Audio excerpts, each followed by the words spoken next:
Herman Cain, and you are listening to Pavlina's Kidz Place. Hey everyone, it's Pavlina from Pavlina's Kidz Place, and we are here at UCF in Orlando, Florida for the Red, White, and Truth event, Solutions of America. Yes. And I'm here with Herman Cain. How are you doing? I'm doing outstanding and delighted to be here. Yes, thank you. So why did you decide to come to this event?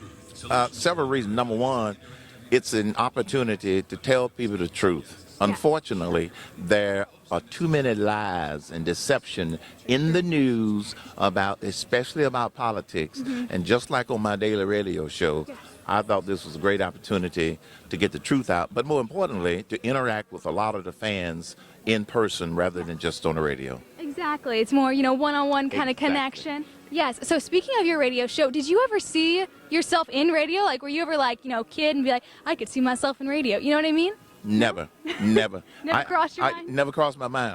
I tell young people all the time. Yeah. In today's environment, be prepared to have multiple careers. Yes. I never dreamed that I was going to run for president. That wasn't a dream of mine. No, I never dreamed that I was going to run a big corporation. Yes. Just be prepared in today's environment to have multiple careers. Now, if you have a single career, that's great. But some people will start out, I want to be an engineer. Yeah. And they find out later that they feel better than something else. I started out as a mathematician. And you want to help me with my math homework? Oh my goodness. I can do that. I'm helping my granddaughter now every week. I'm a tutor in math. Yeah. But I didn't. I thought that's what I wanted to do because it was lucrative from a professional standpoint in terms of careers and income.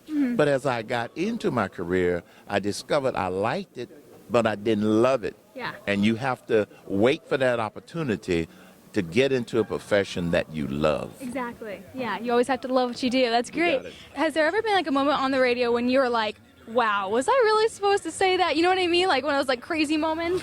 No, but I say to my producer, can I say that on the radio? He says, you've already said it. So sometimes it comes out and I say, could I say that? He says, well, let's just hope that people didn't pay any attention to it. No one heard that. No. That didn't happen. Yeah, but no, of course not. I really don't. I really don't have too many of those moments. I'm very opinionated. Yeah. I am not overly careful with my words, and I don't worry about being politically correct. Yeah. I just want to be correct and give people the right information. Yeah, definitely. That's great. So right now, right here, right now, what do you think is the biggest problem in Florida? Biggest problem in Florida is the biggest problem all over the country: jobs. Yeah. And so goes the national economy, so goes the state economy, so goes the kitchen table economy. Yes. The state can only do so much without the help of the national economy. Right now, our national economy is stalled. These policies are not generating business expansion, which means they're not generating more jobs. And that's one of the biggest problems.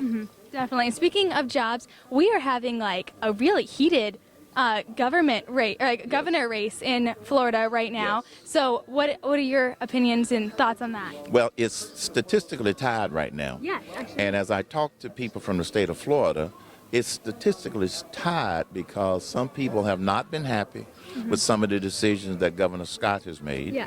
Some people are not happy with former Governor Christ. It's going to be a toss-up. Yeah. But the danger when you have a race that close is people voting based upon facts and not based upon negative advertising, not based upon hearsay.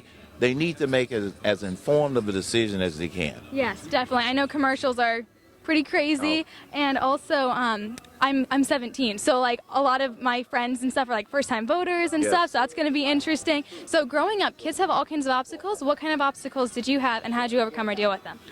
The biggest obstacle I had growing up, but I didn't know it was an obstacle, was that I was poor. Oh, yeah. Because I didn't have the government telling me I was poor.